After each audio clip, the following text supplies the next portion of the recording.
Bonjour à tous et bienvenue sur Piston et Savon. Alors on a cette Clio qui n'a pas été lavée depuis un an et on va voir comment on peut laver cette voiture le mieux possible avec très peu de moyens.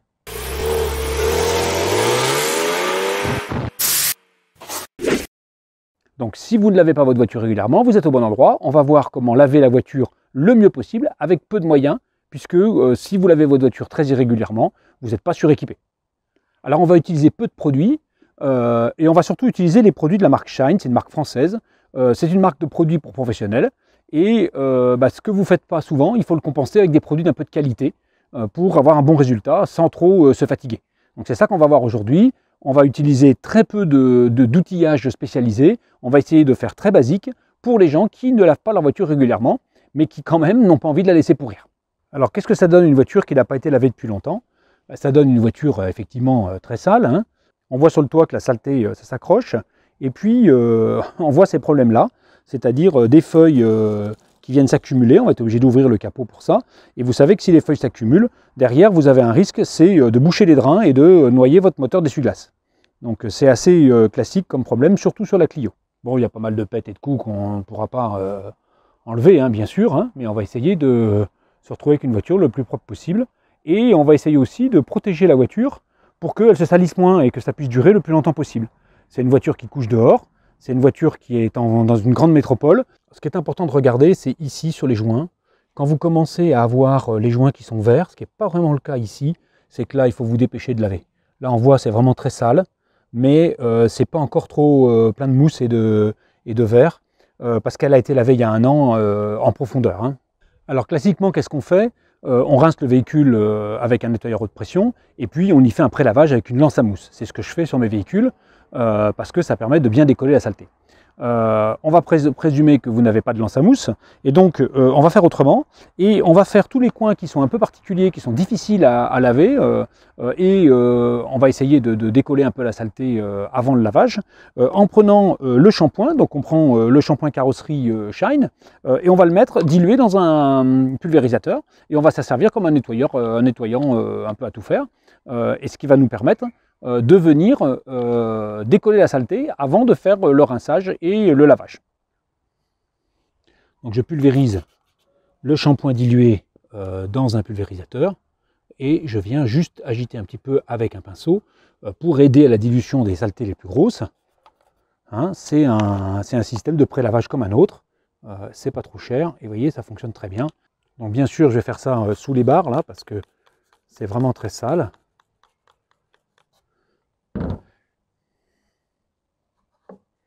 Voilà, c'est très efficace.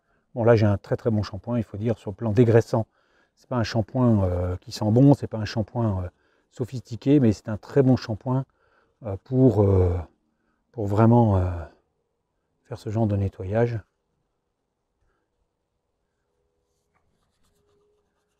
Voilà, donc je viens juste. Alors, le principe c'est de pulvériser, d'agiter un tout petit peu avec le pinceau, mais sans venir rayer la carrosserie, hein. Donc vous voyez, je tapote avec le pinceau juste pour que ça imprègne bien. Voilà. Et alors, je vais faire sur le toit carrément un petit pré-lavage, comme ça, parce que vous voyez, c'est très sale. Et on va voir si c'est suffisant, parce que c'est peut-être pas la peine de venir agiter partout et de s'embêter, alors qu'on peut, vous voyez, laisser un petit peu imprégner la carrosserie. C'est du shampoing auto, ça coûte vraiment pas cher de faire ça. Vous voyez, il suffit de passer juste un peu le pinceau pour voir que ça se décolle bien, il n'y a pas de problème. Donc là, on n'aura pas de souci au lavage, ça va bien se passer. Et pourtant, c'est accroché, hein. Alors je vais quand même mettre un coup sur les joints, même si on l'a vu, il n'y a pas de mousse dessus, mais je pense que ça fait du bien de faire un petit pré-lavage de ces parties toujours délicates que sont les joints de portière. Ça, c'est un truc qu'il faut faire aussi quand vous faites le pré-lavage. C'est venir faire des pré-lavages là-dessous, parce que là, c'est toujours très sale. Là, il ne faut pas hésiter, parce que c'est toujours un nid à merde.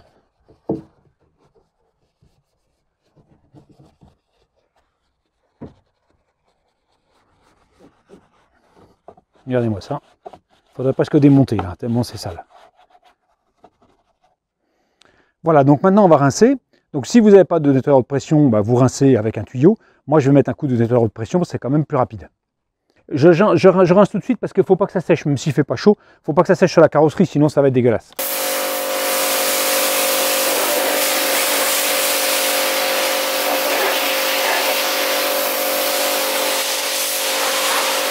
Donc voilà, on a rincé la voiture, on a fait sortir le plus gros de la saleté. Et c'est sûr que le coup de shampoing avant, ça permet de décoller la saleté et de bien tout enlever. C'est quand même une opération qui coûte pas cher et qui est vraiment très efficace et que je vous recommande. Donc maintenant, on va s'occuper des jantes. Alors pour les jantes, on va utiliser du nettoyant jantes, bien sûr. C'est quand même un produit un peu indispensable parce que les poussières de frein, c'est très compliqué à enlever. Là, on est sur de l'enjoliveur, donc le mieux, bah, c'est quand même de les enlever. Voilà. Et puis on va laver bien sûr ici, mais on va surtout laver là. Donc on pulvérise tout simplement le produit. Et puis on vient agiter. On peut faire le pneu aussi, hein, ça fait pas de mal. Parce que c'est souvent très sale. Donc là, c'est pareil, le pinceau va très bien. Si vous êtes bien équipé comme moi et que vous êtes pressé, un rose brosse. Alors attention, les produits en jante, c'est fort. Hein.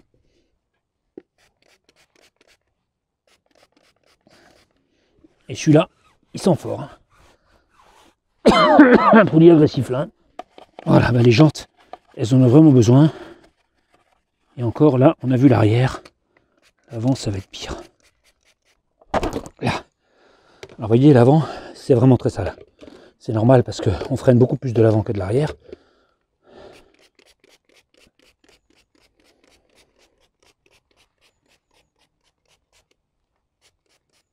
Je vous montre un peu ce que ça donne.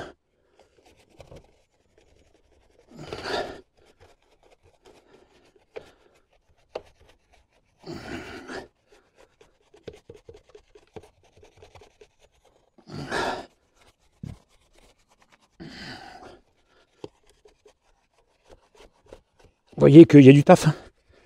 Donc là, comme c'est très dur, je vais la poser et je vais y mettre un coup et attendre un peu pour que ça agisse. Parce que là, il y a vraiment du taf. Alors, moi, je prends 2 seaux, puisqu'il y a un seau de rinçage, hein, avec la grille au fond, bien sûr, et puis un seau de lavage avec un gant, bien sûr, et le shampoing dilué. Là, j'ai mis 5%, j'avais mis 10% dans le pulvé pour être un petit peu plus costaud. 5% suffisent, donc ça, c'est pas compliqué. Donc, le gant, et puis il n'y a plus qu'à se retrousser les manches. Alors, bien sûr, j'ai mis de l'eau chaude, hein, parce que d'abord, il fait froid, et en plus, c'est quand même plus efficace. Et là, c'est parti. Alors c'est bien sûr quand on aura fini qu'on verra le résultat. Ça glisse beaucoup, donc je suis obligé de mettre la main à l'intérieur du gant. À voir comme ça, c'est pas mal du tout, mais on verra quand on va rincer ce que ça va nous donner. Il ne faut pas hésiter à faire le pare-brise, hein, même si on reviendra dessus après avec un produit vitre, hein, tout simplement. Ça, c'est pas compliqué. On a bien shampouiné, maintenant on rince.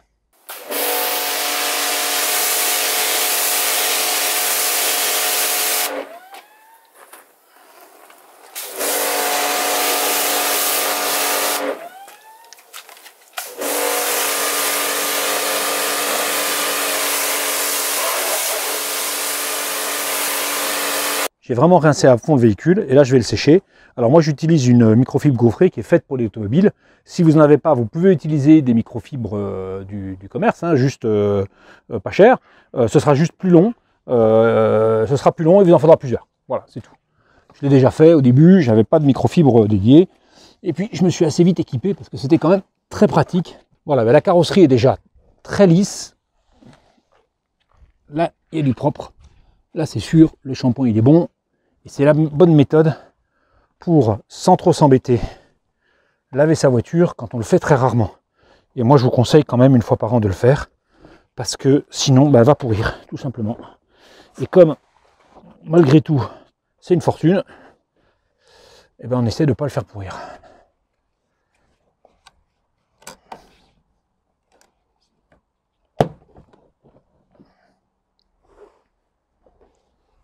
Le séchage est une opération absolument indispensable si vous voulez avoir une voiture propre. Donc la voiture a retrouvé un peu de brillant, elle est propre, elle est assez lisse, hein, c'est plus lisse que je n'imaginais, d'abord parce que le shampoing est bon, et ensuite parce qu'elle a été extrêmement bien lavée il y a un an, puisque j'avais fait un nettoyage complet, vraiment complet. Je vous mets la vidéo là-haut et en bas en description, que vous puissiez aller voir ce que j'ai fait l'année dernière. Vous allez voir que c'était vraiment, vous voyez, 7 heures de travail, c'était vraiment très très long. J'avais beaucoup insisté sur l'intérieur, donc c'est pour ça que cette année, j'essaye de faire quelque chose d'un peu plus sérieux côté extérieur. Avant de passer à la protection de la carrosserie, on va faire toutes les finitions et c'est long. Alors quand je parle des finitions, je parle déjà des seuils de porte. Donc là, comme c'est très sale, hein, le gant avec le shampoing, tout simplement, hein, j'ai gardé le seau. Je viens nettoyer tout ça, il y en a bien besoin. L'intérieur des portières, le dessous de la portière aussi, il ne faut pas oublier. Et je viens tout simplement sécher directement avec une microfibre propre. Ça permet de faire aussi l'intérieur ici, là, qui est toujours un petit peu négligé. Voilà. Et si c'est vraiment sale, vous pouvez aussi ici mettre un coup de pinceau pour venir nettoyer là où c'est vraiment difficile. Il ne faut pas hésiter, hein, parce que ce sont des endroits, vous voyez là, c'est pas très propre. Alors si vous voulez faire les plastiques intérieurs avec le shampoing, que vous n'avez pas d'autres produits, c'est pas impossible, hein. Il ne faut pas croire que ça se fait pas. C'est un dégraissant, ça va aussi très bien. Un endroit extrêmement important, ce sont les joints de portière, parce que c'est très sale, et puis alors là, pour vous pourrir le truc, là, c'est impeccable. Et là, avec la voiture qui couche dehors, je peux vous dire qu'il y en a besoin.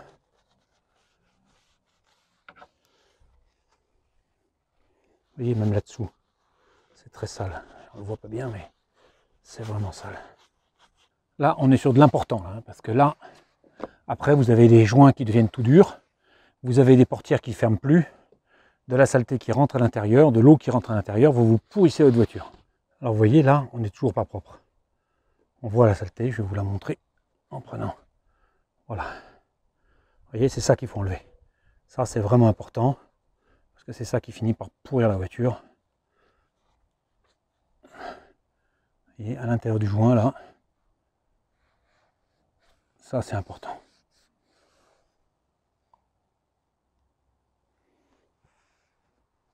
Mais vous voyez, là, ça part tout seul, puisqu'on a bien prélavé avant.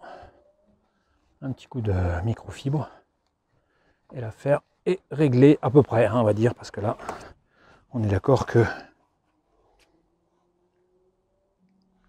ce qu'on cherche à faire, c'est pas du résultat pour vendre la voiture, hein. Donc pendant qu'on est sur les finitions, je vous conseille vraiment d'ouvrir votre capot.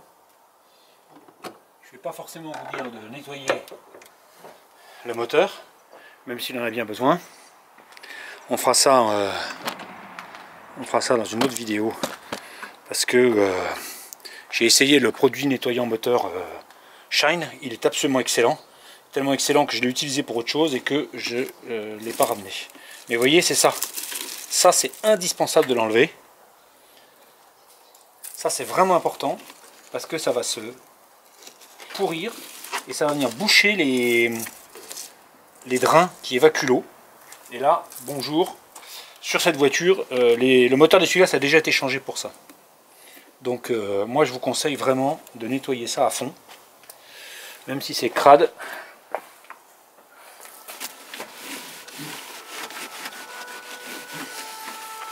Tant qu'à faire, on met un petit coup sur le capot aussi, ça fait pas de mal. Voilà, on commence à y voir un peu plus clair là-dedans.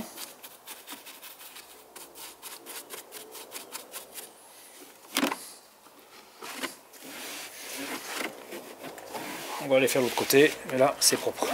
Et ça, c'est très important. Alors avant de passer à la suite, on va nettoyer les vitres. Donc là, moi je vous conseille un nettoyant vitre pour voiture. Alors il y en a chez Shine, je ne l'ai pas pris parce que je voulais juste tester quelques produits. Mais l'important, c'est quand même de prendre un produit de qualité, parce que les pare-brises de voiture, c'est extrêmement gras, surtout à l'intérieur d'ailleurs. Donc moi je vous conseille un bon produit vitre. Après, le travail n'est pas compliqué à faire. Bon là, j'ai un produit de première qualité, donc évidemment ça va vite. La voiture a été lavée, elle a été séchée. On a fait les détails comme vous avez vu. Bien sûr, on pourrait faire plein de choses on ne va pas le faire puisque c'est un lavage annuel et qu'on considère que si vous lavez votre voiture une fois par an, il y a des choses que vous n'allez pas faire, comme les baguettes ou les pneus ou des choses comme ça qui ne sont pas forcément de première nécessité. Par contre, quelque chose qui est absolument indispensable, c'est de protéger la carrosserie avec un produit déperlant qui va permettre d'éviter que la salissure et que l'eau reste sur la carrosserie, qui va vous protéger votre carrosserie, ce sera plus facile à laver et elle va surtout rester propre plus longtemps et moins pourrie. Donc qu'est-ce que j'ai pris? J'ai pris le produit phare de chez Shine qui s'appelle Finition Surbrillance. Hein, c'est vraiment leur produit phare, en tout cas c'est ce qu'ils disent. Et donc on va essayer ce produit, c'est une cire protection. On le spray sur la carrosserie. Voilà, c'est une cire en fait. Hein. Voilà, et on vient passer une microfibre. C'est tout simple, ça ne prend pas beaucoup de temps. Et c'est vraiment important pour la durabilité du lavage. Et vous n'allez pas le regretter, même si vous n'êtes pas habitué à utiliser ce genre de produit. Vous pouvez y aller, hein. C'est pas un produit dangereux, vous pouvez en mettre partout. Vous voyez, même sur les baguettes en plastique, ça remplace assez agréablement les produits de finition brillant. C'est suffisant, on est là pour utiliser le moins de produits possible. Pour les petits coins, on peut mettre sur la microfibre directement le produit. Bon, ça prend très peu de produits, donc avec une bouteille comme ça, vous faites plusieurs voitures. Plusieurs années, même si vous la lavez qu'une fois par an, mais ce qui est bien, c'est que si jamais vous faites un petit lavage, même rouleau, vous y mettez un coup derrière. C'est vraiment le truc qui va bien après un lavage. Ça permet de redonner du brillant et de faire un côté déperlant à la peinture, c'est très important. Mon conseil, quand vous avez fini, c'est de repasser une microfibre pour être sûr que vous n'avez pas des produits qui restent, pas de traces. Et en plus, vous allez avoir un glissé extraordinaire de votre microfibre sur la carrosserie, puisque vous allez protéger votre carrosserie. Et donc si vous avez oublié un endroit, vous allez le voir tout de suite. En tout cas, vous allez le sentir tout de suite. Voilà, là on a trouvé du brillant. La carrosserie est super déperlante. C'est bien pour la protection. Je vais en mettre sur les enjoliveurs aussi, parce que ça peut toujours aider un peu à ce que la poussière de frein n'accroche pas. Bon, le nettoyage des enjoliveurs, c'est pas parfait, parce que vraiment c'est accroché. Je vais les remonter, et puis on va faire une inspection de la voiture. Alors, elle est comment cette voiture? Eh ben, moi je trouve que ça brille, c'est pas mal du tout. Elle n'est pas neuve, elle est pleine de rayures. On ne peut pas lui dire mieux.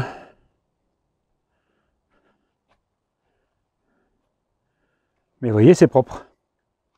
On n'y a pas passé trop de temps, hein, parce que c'est toujours pareil, hein, il faut essayer d'économiser le temps qu'on passe, même si en n'y passant qu'une fois par an, on peut peut-être consacrer un peu plus de temps pour faire les finitions, etc.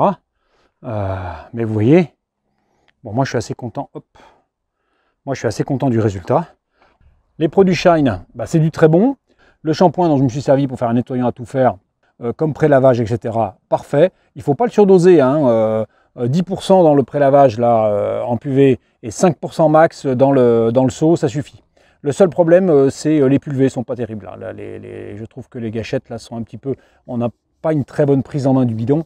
Donc ça, moi je préfère, il faudrait soit une gâchette plus longue, soit un bidon un peu moins rond, ou quelque chose qui permette de le tenir ici. Bref, là, le pulvé, c'est un peu à revoir, mais c'est un détail, sinon, produit excellent. Donc on peut laver sa voiture une fois par an, à condition de prendre des produits de qualité, pour ne pas s'embêter, d'y passer un petit peu de temps, mais pas trop. Hein, donc j'y ai passé un peu plus de 2 heures, c'est vraiment très peu pour un lavage de voiture. D'habitude, je suis plutôt sur 4 heures à l'extérieur, pour faire tout impeccable. Donc là, on est sur un lavage annuel pas cher, efficace, qui va durer longtemps, et sur lequel on ne s'est pas trop embêté. Je profite de la pluie de ce matin pour montrer l'effet déperlant sur la voiture. Donc là on voit bien, hein, la protection est vraiment bonne, c'est intéressant.